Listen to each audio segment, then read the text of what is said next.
Hello, नमस्कार। मेरा नाम सुमलता कुमारी है। इस बार 66 बीपीएससी में मेरा सिलेक्शन ब्लॉक पंचायती राज ऑफिसर के पद पर हुआ है। यह मेरा तीसरा प्रयास था। पहला प्रयास 63rd बीपीएससी में ही मेरा शुरू हुआ था, जिसमें मैं 20 साल की ही थी। पूरी तरीके से मैं अंडर एज में ही थी और मैं उसमें भी इंटरव्यू तक गई थी, बट मेरिट लिस्ट मेरा नहीं बन पाया था। फिर सेकंड मैं 64th बीपीएससी, उसमें भी मैं इंटरव्यू तक गई थी, बट मेरा मेरिट लिस्ट नहीं बन पाया था।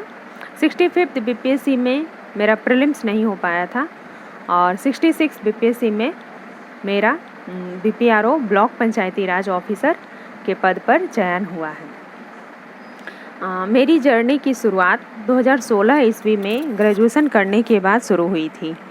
2016 में मैं ज्योग्राफी विषय से ग्रेजुएट हुई थी और मैंने बीपीएससी में भी ऑप्शनल के रूप में ज्योग्राफी सब्जेक्ट को ही रखा था। शुरुआत में जब मैं बीपीएससी की तैयारियां स्टार्ट की थी तो स्टार्टिंग एक समझ लेने के लिए और एक जानकारी लेने के लिए मैं गुरु रहमान सर उनके यहाँ क्लास ज्वाइन की थी और करीब 1.5 साल तक मैं वहाँ क्लास की थी, जहाँ से मेरे प्रीलिम्स की तैयारी काफ़ी मजबूत हो गई थी। वहाँ सब्जेक्ट वाइज सब्जेक्ट क्लास होते थे, जैसे हिस्ट्री के नोट्स तो वहाँ से मेरा प्रेफर हो गया, मतलब क्लियर हो गया था। फिर साइंस के भी मेरी तैयारी हो गई थी, वहाँ से पॉलिटिकल साइंस भी हो गई थी। तो 1.5 साल करने के बाद जब मेरा एक ओवरऑल हो गया, मेरे पास नोट्स वगैरह हो गए और मुझे एक समझ हो गई कि बीपीएससी में क्या पूछता है, क्या नहीं पूछता है, बीपीएससी क्या है, उसके बाद मैं सेल्फ स्टडी करने लगी। फिर मैं घर पे बैठ के ही पढ़ाई करने लगी। 63rd बीपीएससी मेरा पहला प्रयास मैं दी उसमें। हाँ, फिर उसके बाद प्रीलिम्स के लिए मैं नोट्स तो मेरे पास रहमान सर के यहाँ जो मैं पढ़ी थी उसका नोट्स तो थे ही, इसके अलावा लूसेंट के जो किताब आती है उसे भी मैं प्रेफर की थी। जैसे लूसेंट की किताब को मैंने कई बार, एक ही किताब को मैंने कई बार रिवीजन किया, लाइन बाय लाइन अंडरलाइन करके मैं उसको बहुत ही अच्छे से गहन अध्ययन, बहुत ही अच्छे से उसको प्रेफर किया। करंट अफेयर के लिए मैं मंथली मैगजीन पढ़ा करती थी। दृष्टि आईएएस का जो मंथली मैगजीन आता है करंट अफेयर टुडे, मैं उसे लेती थी और उसमें लेख वगैरह आते हैं, प्रीलिम्स ओरिएंटेड मटेरियल आते हैं, मेंस ओरिएंटेड मटेरियल आते हैं। तो उससे एक ओवरऑल आपको समझ होती है कि किसी भी टॉपिक पर आपके पास एक गहन अध्ययन हो जाता है, विस्तृत नॉलेज होता है। तो मैं दृष्टि का जो मैगजीन आता है उसको मैं प्रेफर करती थी और जो भी इम्पोर्टेंट लगता था उसे नोट डाउन भी कर लिया करती थी। तो प्रीलिम्स के और इसके अलावा प्रीलिम्स के लिए डेली बाइच पर मैं करंट अफेयर भी कॉपी में नोट डाउन किया करती थी। जैसे कि जनवरी का महीना चल रहा है तो मोबाइल में ही ऐप्स वगैरह डाउनलोड करके, जैसे जीके टुडे ऐप आते हैं, फिर स्पीडी का भी ऐप आता है, उसमें भी current affair day by day देता है। तो वहाँ से मैं day by day current affair लिखा करती थी कॉपी में। तो इसी तरीके से 12 महीने का मेरे पास करंट अफेयर एक ओवरऑल तैयार रहता था और लास्ट में एक बार वार्षिकांक खरीद लेती थी एग्ज़ाम के 2 महीना 1.5 महीना पहले। तो मुझे लास्ट में करंट अफेयर को समराइज करने में प्रॉब्लम नहीं होता था।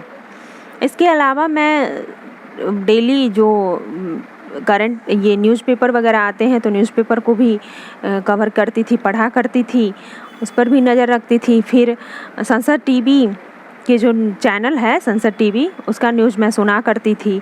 तो इस तरीके से आपके आसपास राष्ट्रीय स्तर पर, अंतर्राष्ट्रीय स्तर पर क्या क्या घटनाएं घटित हो रही है उसकी आपको एक जानकारी रहती है।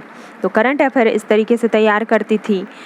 तो इस तरीके से मेरा प्रीलिम्स का मेरा ये स्ट्रेटजी रहता था। और मेंस के लिए जैसे ही मैं प्रीलिम्स देकर आती थी उसके अगले ही दिन से मैं आंसर राइटिंग प्रैक्टिस शुरू कर देती थी। मेंस के लिए आप ज़्यादा से ज़्यादा आंसर राइटिंग प्रैक्टिस कीजिए। बुक्स में ज्योग्राफी ऑनर्स के लिए, ज्योग्राफी ऑप्शनल के लिए मैं सविंदर सिंह का किताब फिजिकल ज्योग्राफी के लिए उसको प्रेफर की थी। 11th क्लास की NCERT की बुक आती है, उसको भी प्रेफर की थी ज्योग्राफी के लिए। फिर इसके अलावा आपको सुरेंद्र सिंह बंसल की किताब आती है भारत का भूगोल, उसको प्रेफर की थी। और फिर मैं दिल्ली से, मेरे एक दोस्त हैं दिल्ली में, वो पढ़ाई किया करते थे विक्रम जी, तो वो मुझे अपना नोट्स दिए थे जो काफ़ी ज़्यादा फ़ायदेमंद रहा ज्योग्राफी ऑप्शनल के लिए। दृष्टि IAS का वो नोट्स था, कुमार गौरव सर पढ़ाए थे, तो वो भी, उसकी भी मैं सहायता ली थी।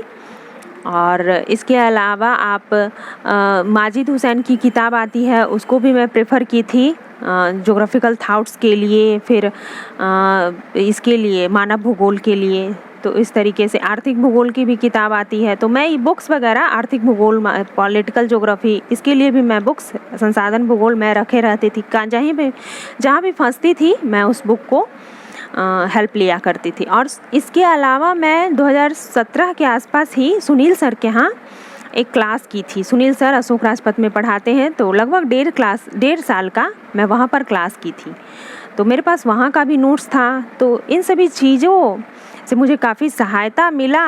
और आंसर राइटिंग आप ज़्यादा से ज़्यादा प्रैक्टिस कीजिए। GS पेपर 1 के लिए बिहार समग्र की किताब आती है, उसको प्रेफर कीजिए। स्टैटिक्स के लिए मैं BK सिंह का क्लास की थी, चूँकि वो नहीं रहे तो, लेकिन काफ़ी बेनिफिशियल रहा था स्टैटिक्स पोर्शन, तो वहाँ से मैं की थी। और GS पेपर 2 के लिए इकोनॉमिक ज्योग्राफी जो पोर्शन रहता है, उसके लिए मार्केट में नोट्स आते हैं, सत्यार्थ अभिषेक सर का, संदर्भ पब्लिकेशन, तो ये सब मैं जाती थी, वहाँ से जो भी अच्छा लगता था मैं ले लेती थी। तो वहाँ से मैं इकोनॉमिक ज्योग्राफी वाला पोर्शन, साइंस टेक के लिए भी नोट्स आता है सत्यार्थ सर का, वहाँ से मैं हेल्प ली थी। और फिर मैगजीन में भी, आप अगर मैगजीन पढ़ते हैं तो उसमें भी नए नए जो तकनीक, प्रौद्योगिकी डेवलपमेंट होता है उसकी जानकारी रहती है, तो वो भी बेनिफिशियल रहता है। तो इस तरीके से मैं मेंस कंप्लीट की थी। और इंटरव्यू के लिए मैं मॉक प्रैक्टिस काफ़ी ज़्यादा की थी, जैसे माइंड्स टुगेदर, वहाँ मैं मॉक दिया करती थी। अभियान IAS अकेडमी है कंकरबाग में, वहाँ मैं मॉक दिया करती थी। और मेरे कई सारे सेलेक्टेड फ्रेंड हैं, वो भी मेरा मॉक लिया करते थे, ऑनलाइन मॉक। तो इस तरीके से मेरा इंटरव्यू तैयार हुआ। और आप लोग भी इसी तरीके से कीजिए, और मुझे उम्मीद है आप लोग का भी सिलेक्शन होगा। Thank you, all the best.